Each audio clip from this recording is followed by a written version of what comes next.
What's going on, everyone? Darkwater here, and welcome to another airport recreation in Airport CEO.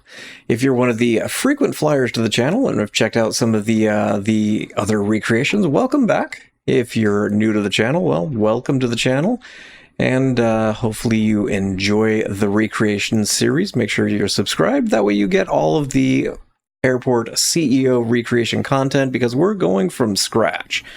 Typically I will play with money enabled, so it's not in sandbox mode. We're sitting on a mil, well, actually we're sitting on 25 more than a mil. I don't know where that 25 came from, but I'm not going to complain. Worst case scenario, gets us taxi fare to anywhere that's not here. Where is here? That's the interesting question. What airport are we doing? Well, I've been kind of amassing a list over several years, apparently. I think this is actually the 13th recreation I've done. So if you want to check out some of the playlists, you might find an airport that I've done in the past that you might want to watch. This one, I took a look at San Francisco International, Seattle Tacoma International, so SeaTac, Houston Hobby, what were Chicago Midway, I think, was on the list at one point. So I took a look at some of those. Some of the larger ones like LAX, LaGuardia, Atlanta, Dallas-Fort Worth, JFK in New York as well. All of those are a little bit too big to fit on the 6 tiles and really have it do justice. I've done a few international ones, including Geneva and what was the other one? Chungyi in the Chungyi airport in Singapore.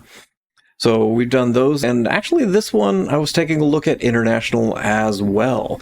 Recently suggested was a couple of airports in Australia. Took a look at the Sydney airport, and it has an interesting layout. I think it's just ever so slightly too big. I would have to go back and take a look, because it's got kind of a terminal on one side, another terminal on the other side, with the airports kind of running in the middle. I think it might be a little too big for the current space. The other one that was suggested in Australia was Adelaide, which would fit. It's got a very, very similar layout to the Kahului Airport in Hawaii, which was the very last recreation we did. So I'm not throwing that one off the list. I'm actually going to keep it on the list. We might just bump it down a notch or two to a future build. One of the other recent ones was the Paris airports. Charles de Gaulle Airport, I've flown into and out of a couple of times.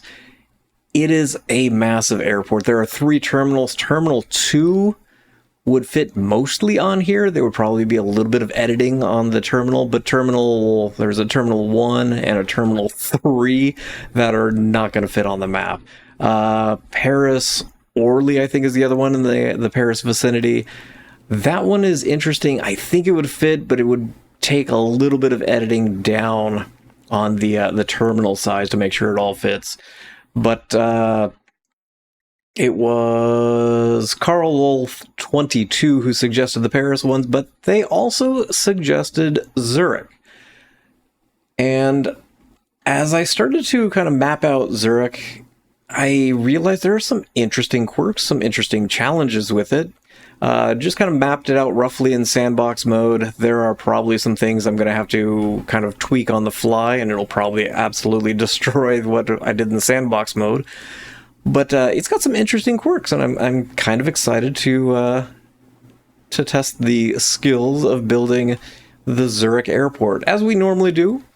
Going to start off in Google Earth to get kind of a bird's eye view of the layout of the airport, as well as we'll do a little bit of a history lesson on the airport before we start getting into the build. So let's jump over to Google Earth and we will take a look at an aerial view of the airport. Okay, we will parachute in from space as we kind of come down. You can start to see the Zurich City Center here, as well as the airport just to the northeast. We've got 3 main runways. We've got these 2, which are the longer ones, and then they're running pretty parallel to each other. And then you've got kind of a crosswise runway. And then as we go in a little bit further, you can see the midfield Terminal E, as well as Terminal A and BD down here, and the central terminal area right here, where you're going to have check-in, your shops, stores, restaurants, and the like. You've got parking garages, along with a hotel and some cargo areas over kind of on the side here. In the middle, you've got a big old park and some office structures. The park and office structures we're not going to be building. Kind of the hangar area over here for the cargo, we're also going to skip that as well, because it becomes a real tight fit down in the corner. But as we normally do, we'll do a brief history. If you want to know more, you can check out the Zurich Airport Wikipedia page, and that's got plenty of links to a lot of other places with additional information on the history of the Zurich Airport. We'll do kind of a brief overview. There is a lot of politicking and a lot of proposals that I briefly skim over, but at one point they had, I think it was like 24 different proposals, and yeah, I'm not even going to attempt to go through all of that. But basically from 1909 forward, the Zurich area had a mixed civil and military air traffic coming into and out of, but it wasn't at this facility. It was actually a few miles away at this airport. This airfield is the Dubinek airfield, and from 1919 forward, Ad Astra Aero was basically flying out of here. Ad Astra Aero eventually became Swiss Air, but Ad Astra had the first regular international flight service starting June 1st of 1922, flying from Dubinek Airfield to Fürth, Germany. World War II came along, and in 1939, civil air traffic was then suspended. And roughly the same time, the government of the canton of Zurich commissioned a study to identify possible locations for a major airport, in addition to other regions within Switzerland. A lot of other places were looked at, but the canton of Zurich was eventually awarded the idea of having a major airport for the region. And with that came down in 1945, and the Switzerland's federal parliament sold 655 hectaacres, or a little over 1,600 acres, of the, I'm going to butcher this one, Koltenblock Artillery Garrison. That's where this was. It was a artillery field, but it was also a very boggy mess too. So before they even started any construction, they had to raise the level of the bog so that it was stable and even. And they also had to go through and remove any unexploded bombs, which apparently there were 157 of. So construction finally started on May 5th, 1946. And the first runway was opened on June 14th, 1948. That runway is the 1028, which is the crosswise one. And then a couple months later, on November 17th, 1948, the 1634, which is this one that runs almost perpendicular to it, was opened. This one is a long blind runway, so it's a runway with instrumentation landing system. So that one was opened in November of 48. At that point, they had kind of what they're calling a shanty town. So it was a bunch of small buildings kind of in this area that they were using as a terminal. At the beginning of 1951, they began building a formal terminal with construction wrapping up and opening in April 9th of 1953. So the new terminal building lived basically where the existing one is, right in this area. And it consisted of the public terminal building as well as a restaurant and an office wing. So that was the initial stages. After that was built, the federal council decided that there needed to be extensions for the runway because they were just starting to enter into the jet age, so they needed longer runways, and they wanted to do more of an expansion. So they expanded both the two runways that currently existed, as well as adding more public facilities, which was completed in 1960. So a expansion of the terminal building, as well as an office wing A1, an office wing B, and an air traffic control building were all constructed.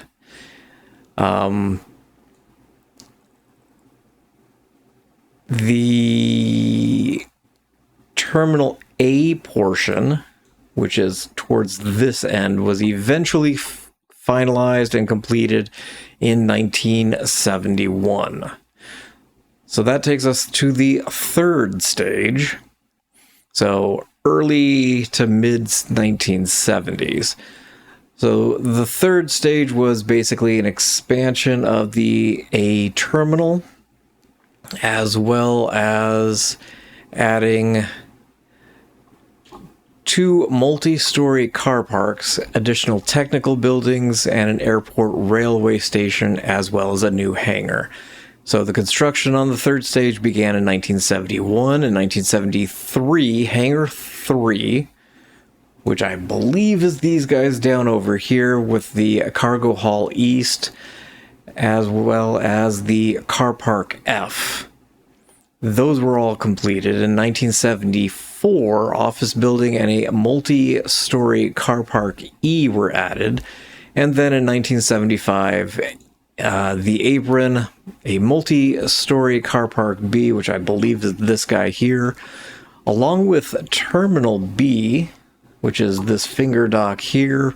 Those were all completed, along with the Airport Plaza shopping and service area, which is basically underneath the 2 car parks here. You can kind of see the skylights here, and so that kind of lives in this area.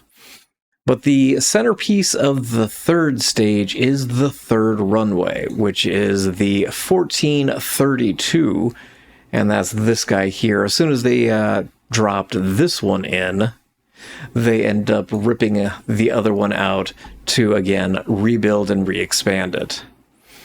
That takes us into the early 80s, where you've got the fourth stage of the build. Fourth stage mostly consisted of the finger dock of Terminal A, so it's this section here, as well as a new baggage sorting system, a brand new control tower, which you can actually see on top of Terminal A. He lives right there. That's going to be an interesting thing we have to finagle with whenever we're building. And they also added more multi-story car parks. So the first flights into the new finger dock was November 1st, 1985. The new control tower took over in April 29th of 1986. Going forward into the fifth stage, which was known as Airport 2000, if that gives you a date,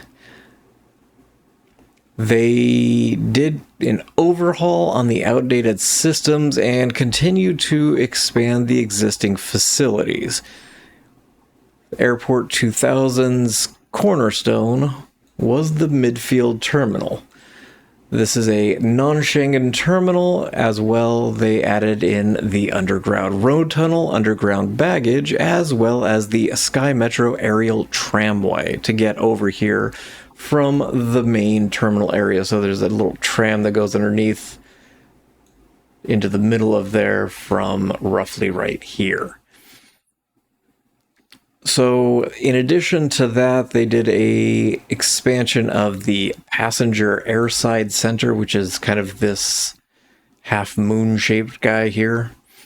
9 years of construction was finally completed in 2004. The last stage, Zurich 2010, which is basically everything from November of 08 to current. So beginning in November of 2008, they completed a renovation and rebuild of the Terminal B. Was announced. It was opened in November of 2011. And that provides access for both Schengen on one level and non-Schengen passengers on the level below it. We'll discuss Schengen and non-Schengen in just a second here. They also ended up demolishing some of the old office buildings, constructed a new baggage sorting facility, as well as a new operations center. They were planning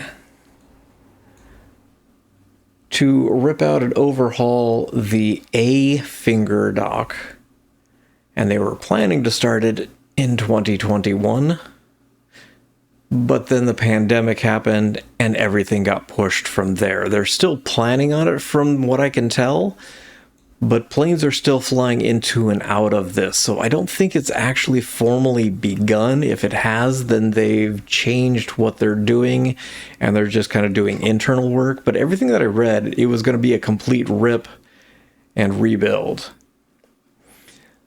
So that kind of takes us up to where we currently are on the Zurich Airport website, as well as the Zurich Airport map. The A pier still exists, so I'm going to go ahead and build it as it is. But we've got 3 runways. All of them are concrete. The 1634 is 3,700 meters, or about a little over 12,000 feet in length. The 1432 is about 3,300 meters, or a little over 10,000 feet in length.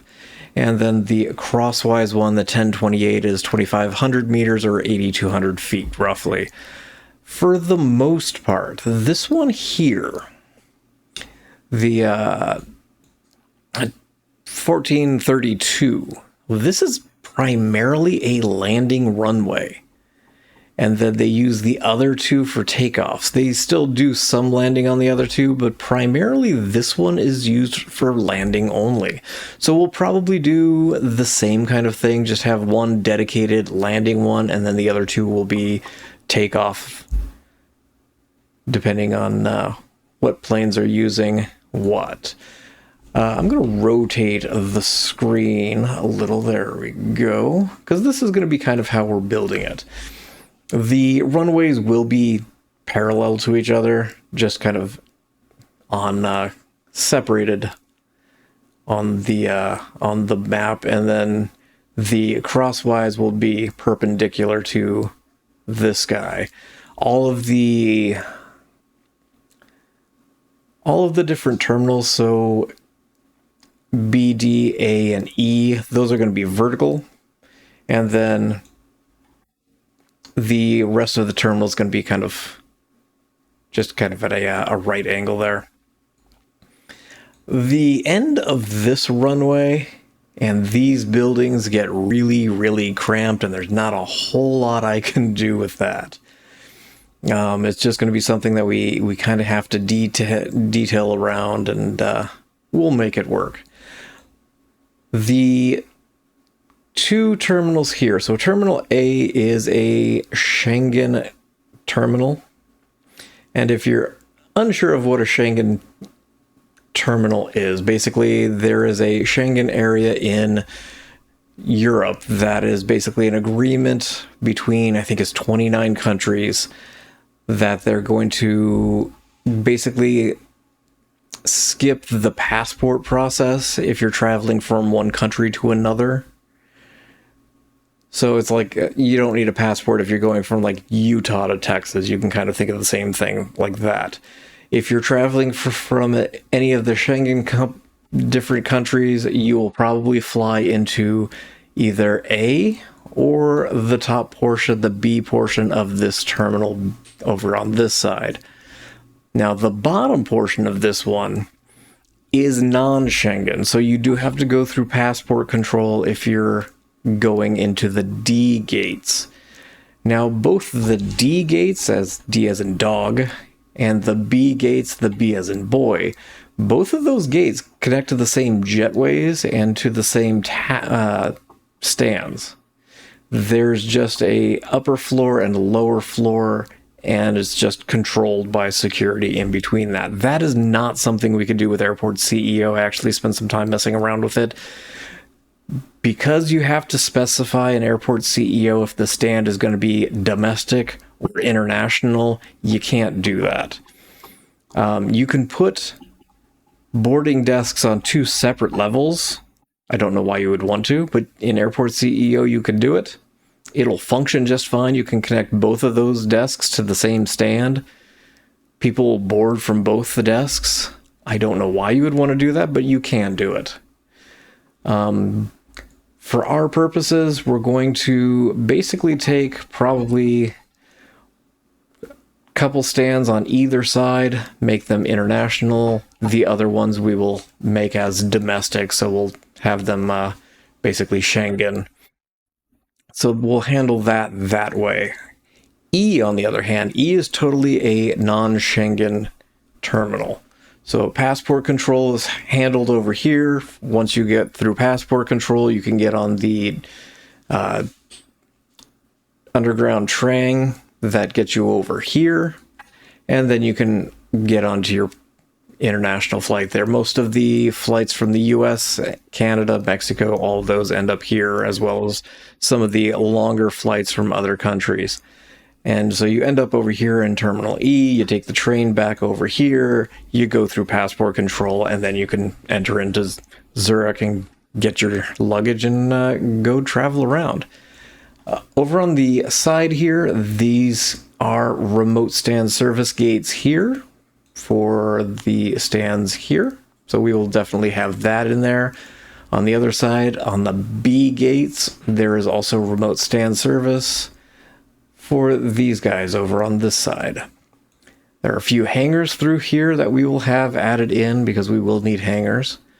As well, for the airport infrastructure, this is the bulk of it.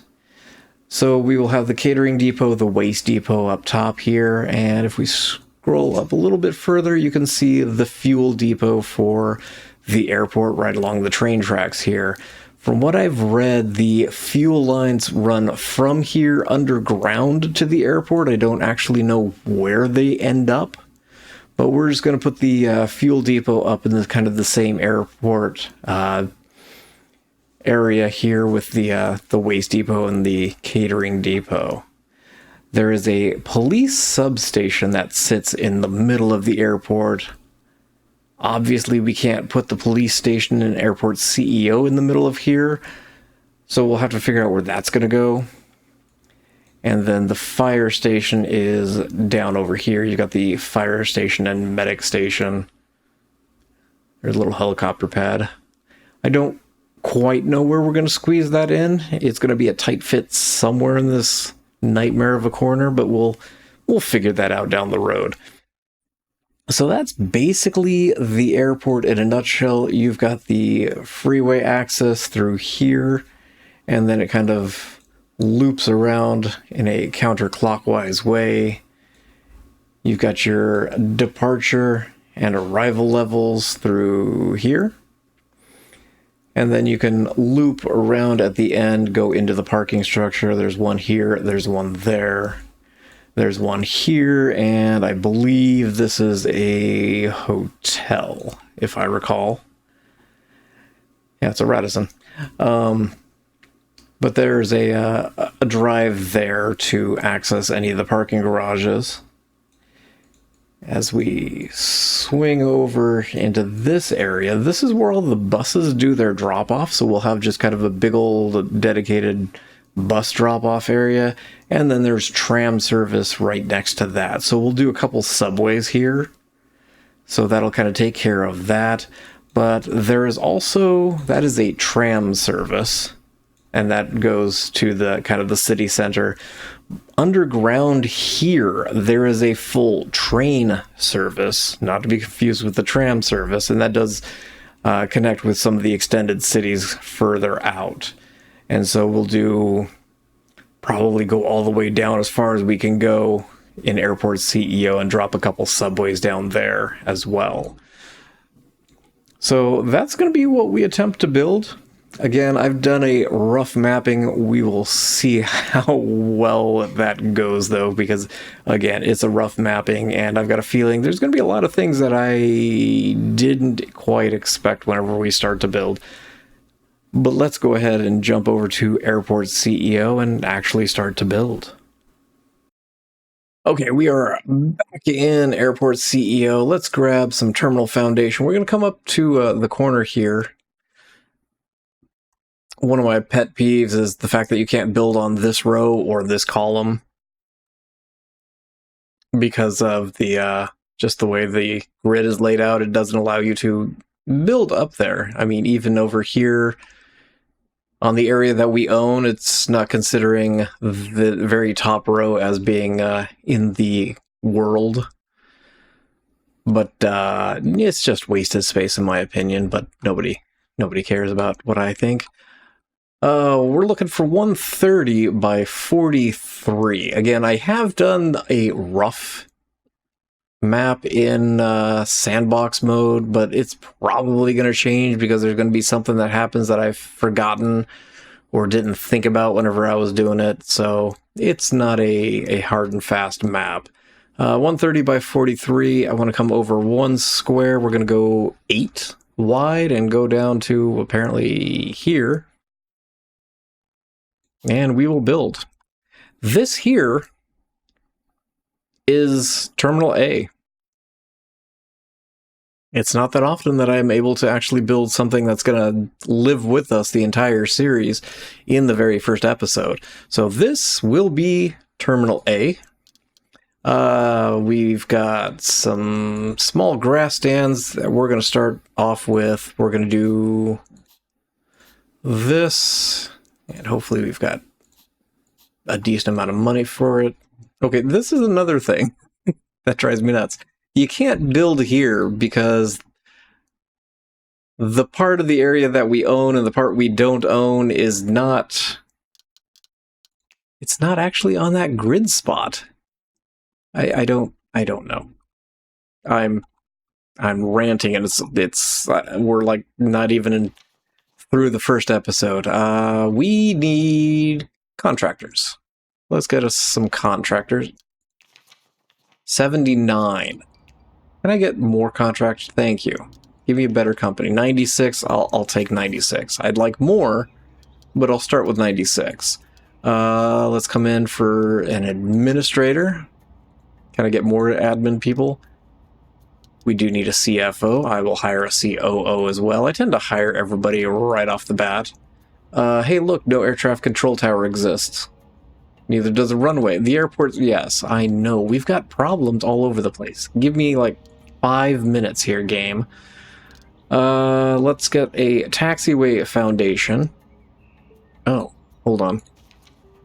I should probably deploy the contractors. There we go. And with the commercial license right off, I don't... Oh, I do have enough admin. I have 2. 3. There we go. Now we are cooking now. Apparently all I'm getting is CFOs, COOs. That's fine. I think the rest will probably happen whenever we get the extended commercial license. But I want to get commercial flights going because that's where you kind of start making your money. Give me Taxiway Foundation. We'll come over here. I know it's going to planes are going to clip through. It's fine. This is only temporary. It's probably going to last this week. So the first like 6, maybe 7 episodes. We'll see. But we're doing grass-lined to kind of save money. We'll put you up there just in case we do need a second grass-lined runway. But I don't really foresee that happening. We'll do that. We'll do that. Let's get... I think that connected. Find out here in a second. Yeah. Okay. And we'll do that, and oh, I didn't actually do the other side, did I?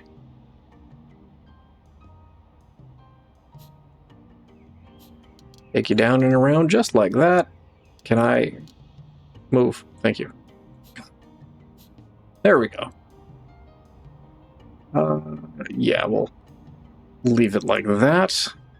How are we doing staff-wise?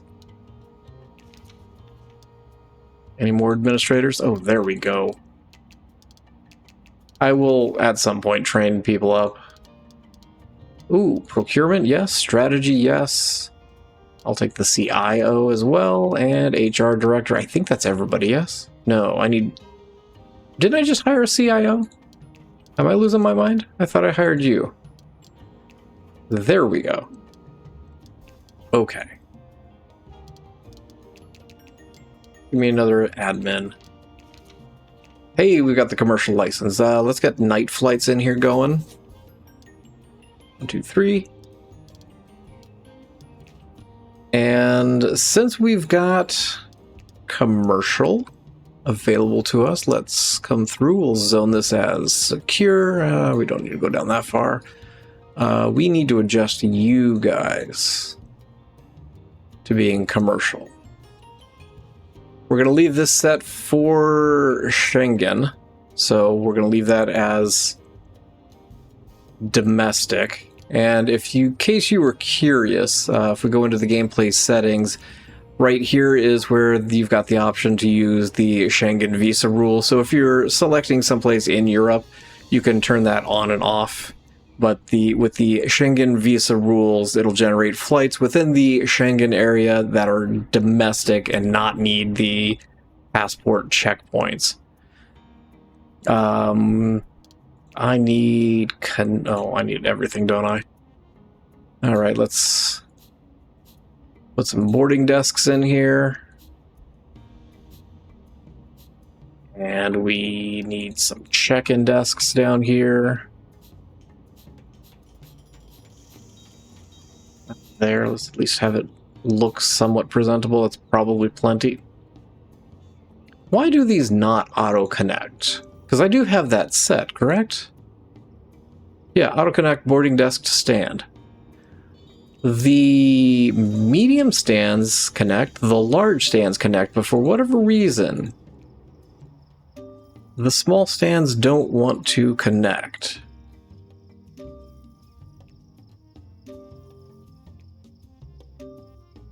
That's it. Okay. We need staff. We need security. I think we could probably do 2 security stands, and we'll do that. We don't have a way for people to actually get here, so let's, I guess, do a door there. I only put it there because it's centered. That way people can get in. Give me a public road. We need a way for people to actually get here. No, there. And then we'll take that across. Let's do some bus stops. Maybe one there. 3, 4. Why not? We'll do some car stands on the top. 2, 3, 4. We'll throw some taxi stands over here as well. And am going to use some sidewalk so that we can get people across the soon-to-be busy street. but that'll allow people to start showing up for work. Oh, I'm going to need to hire people. I'm just flipping the entry sides here. Oh. There we go. That way people don't have to make a ridiculous... Oh, I didn't finish that road. There we go. We'll just take you up and over there, sure. Go ahead and do this as a one-way loop. I need staff. Did you guys finish night flights? Yes, you did. I want the extended commercial license. That gets us a larger air traffic control tower, which we will definitely need because I want to get more flights in here as soon as we can. Let's hire some more administrators because I want to get the second project going soon. Janitors, we'll hire all of you because why not? Passenger service agents, we'll hire some of the good ones. Ramp agents,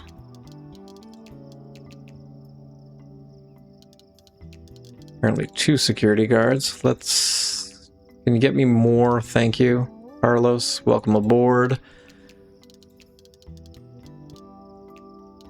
Otto, let's go, my dude. We'll grab you as well. So we should have enough staff. You need commercial flights. And turn you on. Oh, I don't have an air traffic control tower. That's a problem. Right now we've got Steve, who's just in the field yelling yelling at the planes. Let's build an air traffic control tower, shall we?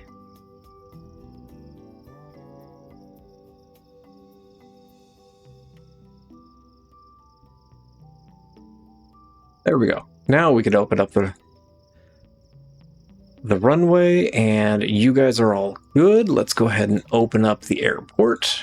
We will allow general aviation because I'm going to do that in the near future. Now we just need some airlines to come fly in here. We'll grab Havana. Anybody else? Trinity is a 3-star. Let's get Fly Penguin as well, and that'll probably do us some good for the time being. We'll go ahead and set the auto planner on. There we go. And hopefully we should see some people showing up. You guys showed up for work. Yeah, I know. We don't have a bathroom. We don't have chairs. You guys are working outside today. There's not much I can do. Really? We are like 10 minutes into this and we've got a pandemic already. Well, that is not conducive to a good series. But hopefully we can get our first flight in. Normally, if you're new to any of the recreation series, I try and build this without taking loans. Occasionally I will play around with the fees and we'll crank those up. But for right now, just trying to keep things chill for the airlines. See that we don't burn too many bridges. Still cranking away on the extended commercial license, but... Oh, we've got 2 flights coming in today. I might extend... we might get another contract or 2. Hey, there we go. First flight carrying passengers. And it gets delayed by a fox running around. Well, this is our very beginning. This is going to be the start to our Zurich airport. I'm going to go ahead and leave this here. I will see you guys again in the next airport CEO. And as always, I hope you guys have yourselves an amazing day. Bye.